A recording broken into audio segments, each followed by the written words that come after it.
आगम तेजिनवरे बाखियो गणधर ते हियड़े राखियो तेनो रस जेणे चाखियो ते हुओ शिव सुख साखियो ते हुओ शिव सुख साखियो।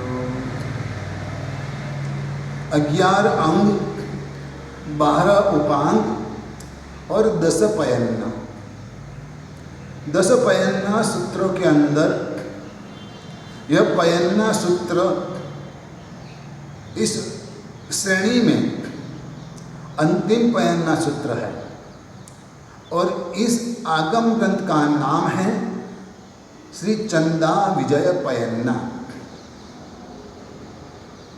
मतलब क्या है कि जैसे कि अर्जुन ने द्रौपदी को पाने के लिए राधाविद किया था, ठीक वैसे साधु को अंतिम समय आराधना करने के लिए अपने मन को स्थिर करना है, एकाग्र करना है। राधावेद में क्या होता है कि एक कुंड बना रहता है, कुंड पानी से भरा हुआ रहता है, बीच के खंभे के ऊपर तराजू लगाया जाता है। तराजू में व्यक्ति को खड़ा रहना होता है, दोनों पल्ले में एक एक पांव रखना है, बैलेंस बना के खड़ा रहना है। खंभे की टोच के ऊपर एक डॉल है जो घूमती है, जो फिरती है, और डॉल के नीचे कुछ चक्र है, वह चक्र भी घूमते हैं। अब जो राधाविद करने के लिए तैयार है वह सुरवीर व बाणावली को पानी में प्रतिबिंब देखना है, वह डॉल का, वह पुतली का, वह गुड़िया का, और एकाग्रता से नीचे देखकर ऊपर रही हुई राधा नाम की जो पुतली है, जो डॉल है, उसकी एक आंख को निशाना बनाना है और तीर छोड़ना है। अब आप सोचो यह काम कितना कठिन है। तराजू है, तराजू के दोनों पलड़े ऊपर नीचे होते रहते हैं और उसमें खड़ा रहना है और बैलेंस बनाना है। ऊपर जो पुतली है वो घूमती है, उसके नीचे वाले चक्र भी घूमते हैं, और ऊपर देखना भी नहीं, नीचे देखना है, और नीचे देखकर ऊपर रही हुई पुतली की आंख को छेदना है। बहुत कठिन काम। शरीर का बैलेंस बनाए रखना, मन की एकाग्रता बनाए रखनी, जरा भी मन चंचल नहीं होने देना, आसपास की कोई भी बातों को ध्यान में नहीं लेना। कई लोग देखने के लिए इकट्ठे हो जाते हैं, आते जाते रहते हैं, बहुत आवाज करते हैं, ये सभी बातों को नज़रअंदाज करना और अपने लक्ष्य को साधना बहुत कठिन काम है। ठीक वैसे जो साधु अंतिम समय अपना नजदीक आया हुआ दिखता है, वह अपनी आराधना में कितना एकाग्र हो जाता है। स्थिर चित्त से अपने लक्ष्य के ऊपर एकाग्रता बना के अपनी मौत को सुधारने का वह प्रयत्न करता है। चाहिए प्रत्येक साधु को अपनी मौत सुधारनी है इसलिए उनको साधना में, आराधना में, व्रत पालन के अंदर एकाग्र होना है। और इस बात को केंद्र में रखते हुए यह आगम ग्रंथ में बहुत सारी बातें कही गई है। कुल मिला के 7 तरह के गुणों की बात, यानी कि 7 पॉइंट बताए हैं। सर्वप्रथम जो है, जो साधु है, जो अपने जीवन का अंतिम समय देख चुका है, मतलब आ गया है, भाप लिया है कि बस अब ज़्यादा दिन इस संसार में रहना मुश्किल है, तो वह साधु का जीवन कैसा होना चाहिए? वह साधु कैसा होना चाहिए कि ताकि ऐसी आराधना करके अपनी मौत को सुधार ले। कहते हैं कि वह साधु विनय गुण वाला होना चाहिए। दूसरे नंबर में उस साधु को अंतिम आराधना कराने वाले आचार्य कैसे होने चाहिए? आचार्य के गुण भी बताए, विनय गुण भी बताया, उसका लाभ क्या है वह बताया। आचार्य जो आराधना कराने वाले वो कैसे होने चाहिए। तीसरे नंबर के अंदर जो शिष्य है वो शिष्य के गुण कैसे होने चाहिए। और इसके बाद विनय गुण कैसे डेवलप किया जाए उसके बारे में मार्गदर्शन बताया है। और ज्ञान, दर्शन, चारित्र आदि गुणों को कैसे विकसित किया जाए और मौत को ये सभी के सहारे कैसे सुधारा जाए, यह बात इस आगम ग्रंथ में खास कही है। साधु को विनय और विद्या दोनों को साथ में लेकर चलना है। विनय के बिना विद्या कभी भी प्राप्त नहीं होती है। महाराज दशरथ के दरबार के अंदर एक चोर को पकड़ के लाया गया। वो चोर उद्यान में प्रवेश नहीं करता था, लेकिन उद्यान के अंदर जो आम का एक पेड़ था उसके ऊपर से वो अपनी पत्नी के लिए आम चुरा लेता था। जबकि राजा के उद्यान के अंदर हर सीजन के अंदर आम का फल मिलता था। और ये जो चोर था उसकी पत्नी सगर्भा थी और उसके मन में इच्छा हुई थी कि मुझे आम खाना है। इसलिए यह चोर अपनी पत्नी के लिए राजा के उद्यान में से सीजन न होने के बावजूद भी जो आम पकते थे वो आम चुरा कर ले आता था। राजा ने सोचा यह आम कौन चुरा ले जाता है। 2-4 दिन समझ में नहीं आया, लेकिन एक दिन चोर पकड़ा गया। अब चोर राजा के सामने उपस्थित है। राजा ने पूछा तो उद्यान में नहीं आता है फिर भी चोरी कैसे कर लेता है।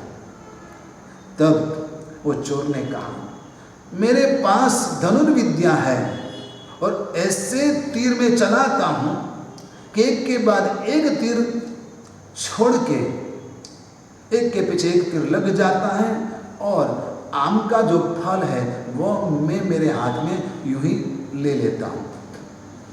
राजा ने कहा तेरी विद्या तो बहुत अच्छी है, ये धनुर्विद्या तो मुझे सिखा तो मैं तुझे छोड़ दूंगा, सजा भी नहीं करूंगा। चोर ने कहा ठीक है मैं आपको सिखाता हूं। और चोर ने विद्या सिखाने का प्रयास किया, लेकिन राजा को विद्या चढ़ती नहीं है। राजा को यह बात बैठती नहीं है, समझ में नहीं आती है। आखिर अभय कुमार ने कहा राजन भले ये चोर है लेकिन अभी आपके लिए वह गुरु है, इसके लिए उसको आपके स्थान पर यानी कि उच्च स्थान पर बिठाओ और आप नीचे बैठो, तब जाके आपको विद्या का पाठ उपस्थित हो जाएगा। और विद्या फलवती होगी।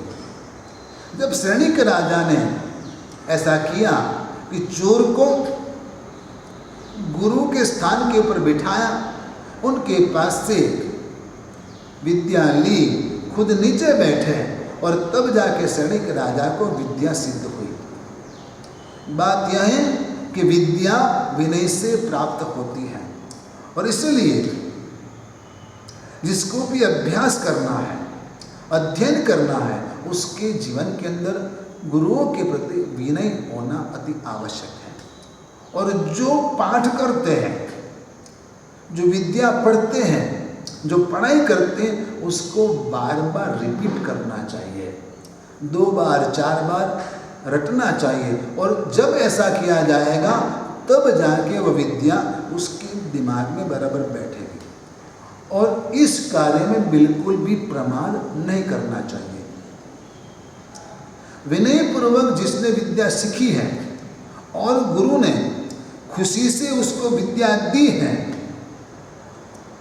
उसका फल अवश्य मिलता है। और ऐसे ज्ञानदाता गुरु का योग मिलना बहुत ही दुर्लभ है। जिसको अध्ययन करना है, अभ्यास करना है, उसको क्रोध, मान, माया, लोभ आदि से बचना चाहिए। पढ़ाई करनी है, ज्ञान प्राप्त करना है तो गुस्सा छोड़ना पड़ेगा, अभिमान छोड़ना पड़ेगा, माया और लोभ छोड़ना पड़ेगा, तब जाके आप विद्या ग्रहण कर पाओगे। इसलिए साधु को चाहिए कि यदि अध्ययन करना है तो क्रोध, मान, माया, लोभ का त्याग करें।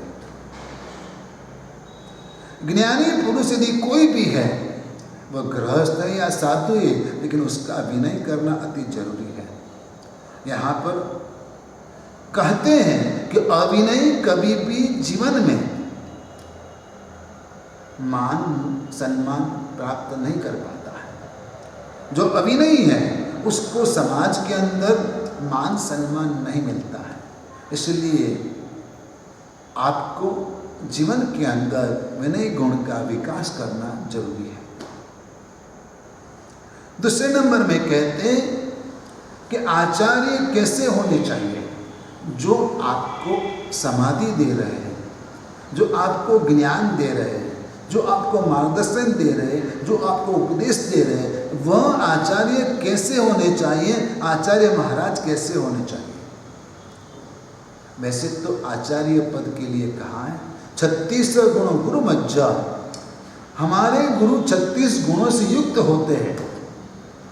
यहाँ विशेष रूप से कहते हैं हमारे गुरु भगवंत पृथ्वी जैसे सहनशील होते हैं।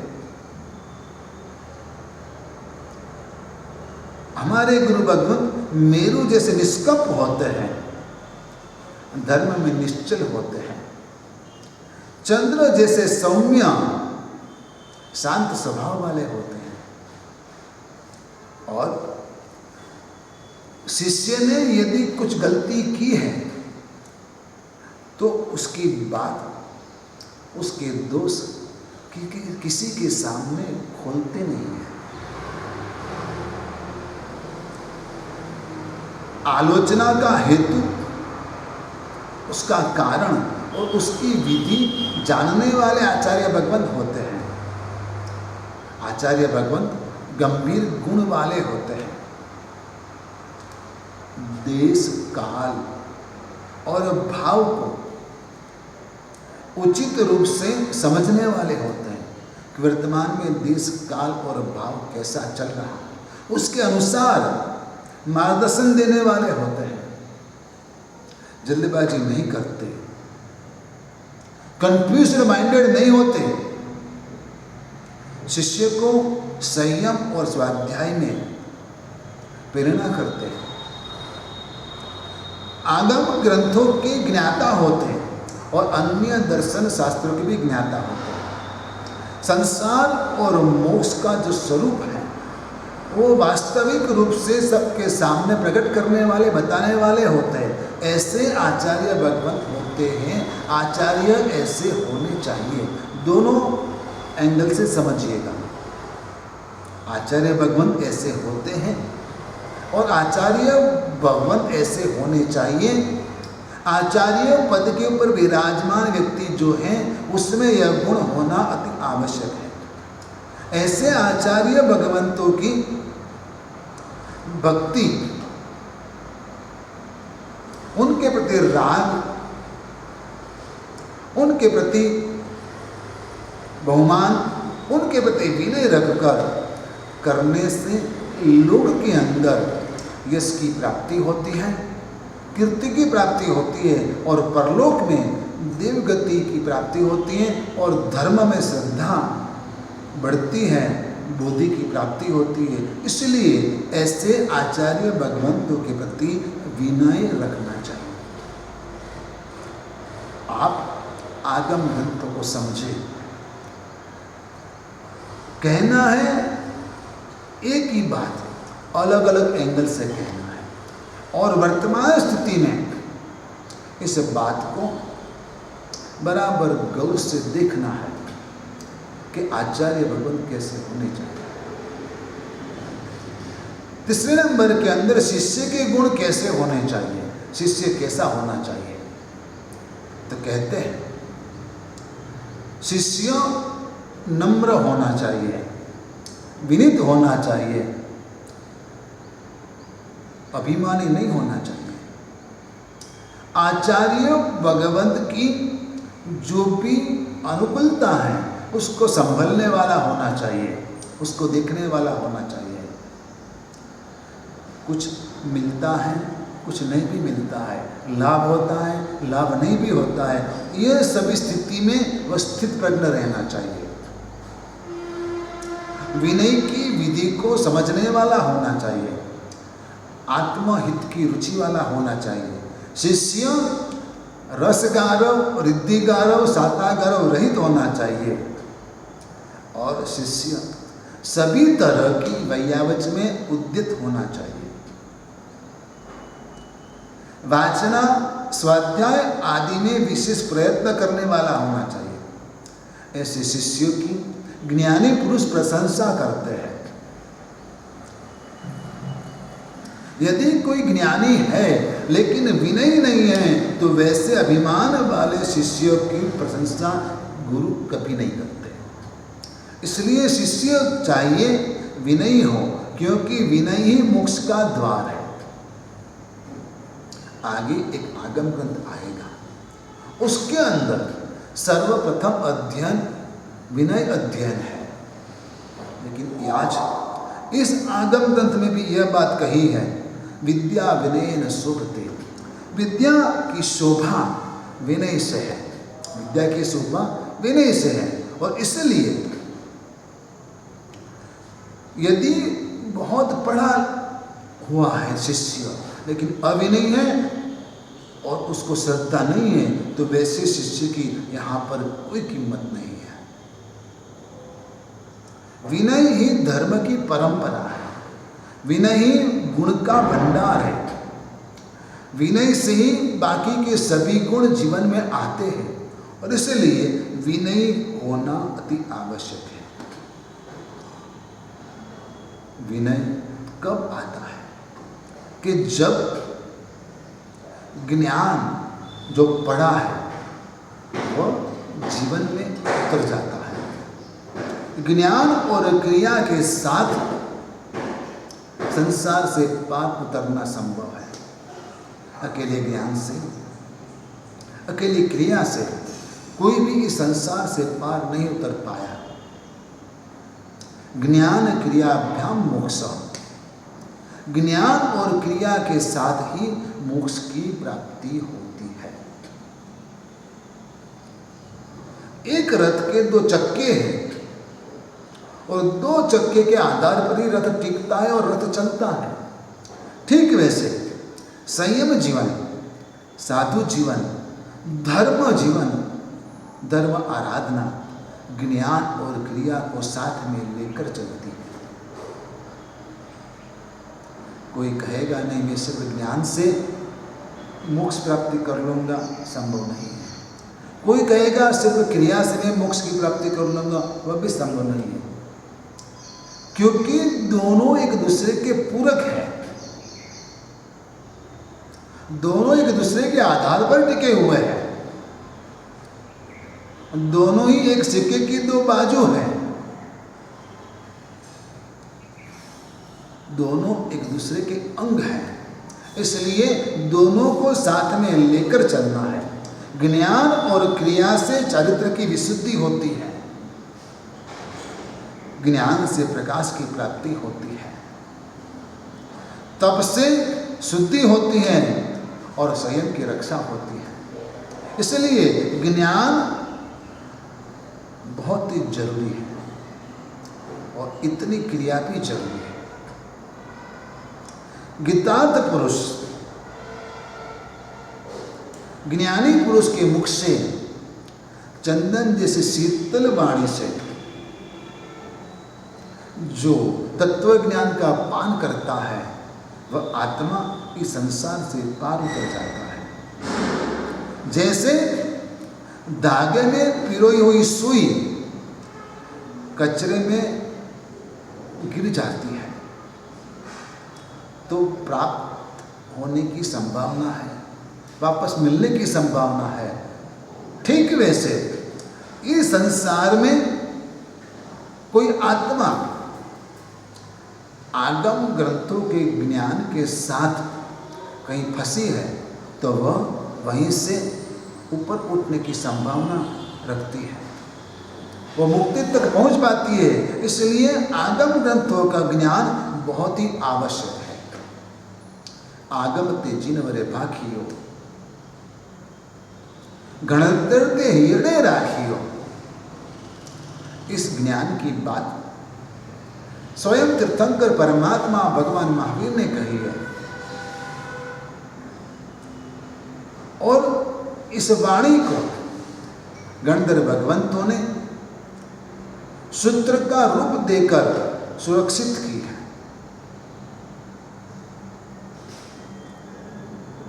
तेनो रस जेणे चाखियो, यह ज्ञान का रस जिसने चखा है,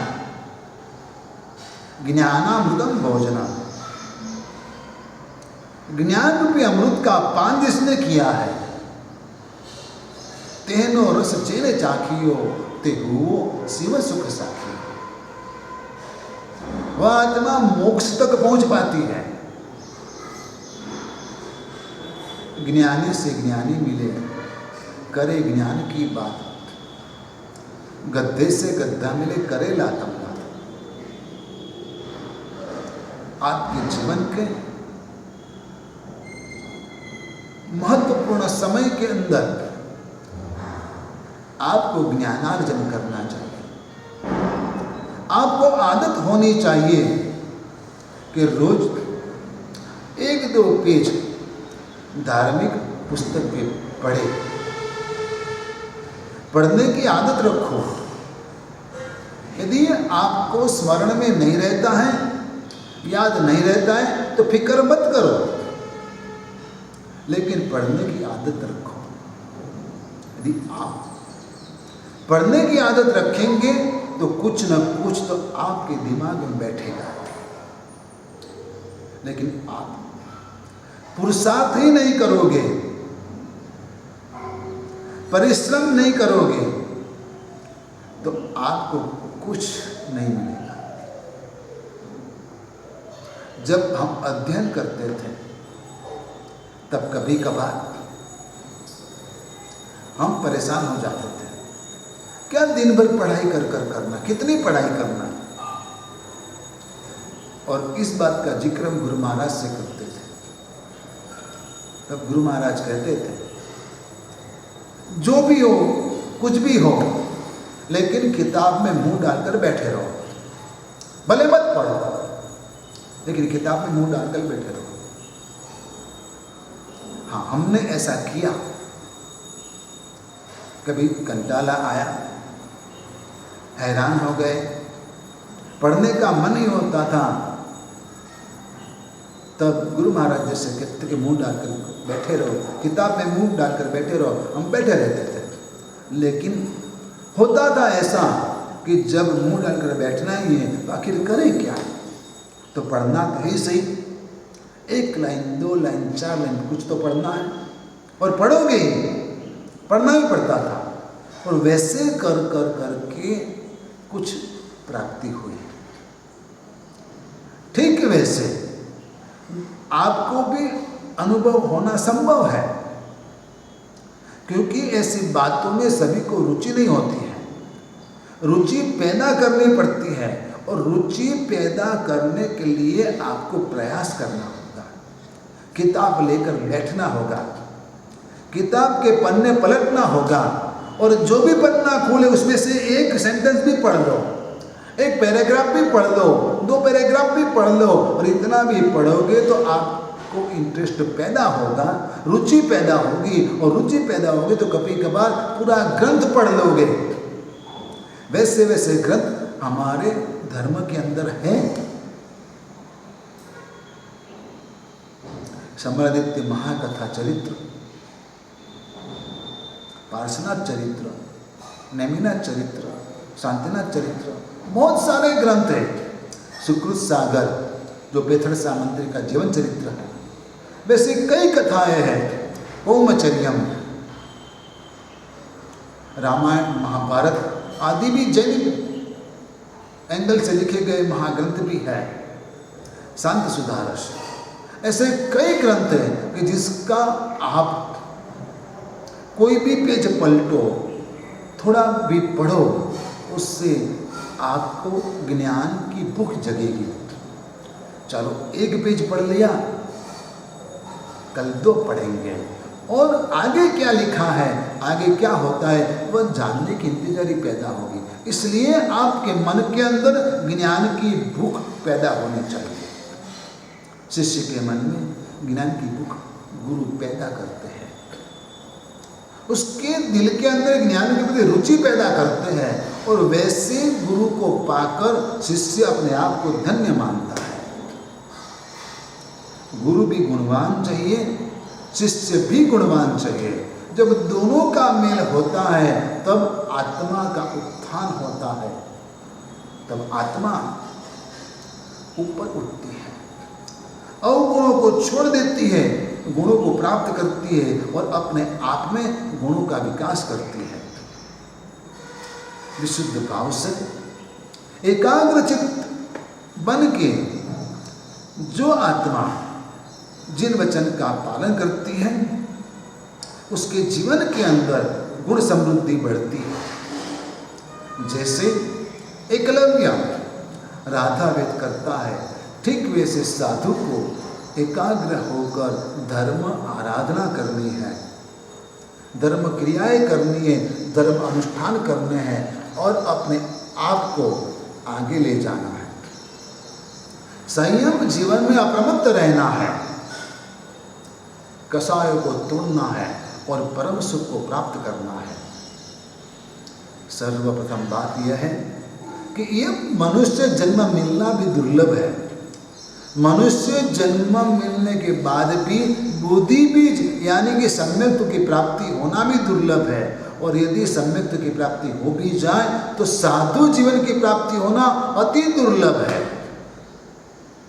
आज भी कई आत्माएं ऐसी हैं जिन्होंने लाइफ में एक बार सोचा था कि मैं दीक्षा लूं, कोई वजह से नहीं ले पाए। वैसी कई आत्माएं आपको मिलेगी,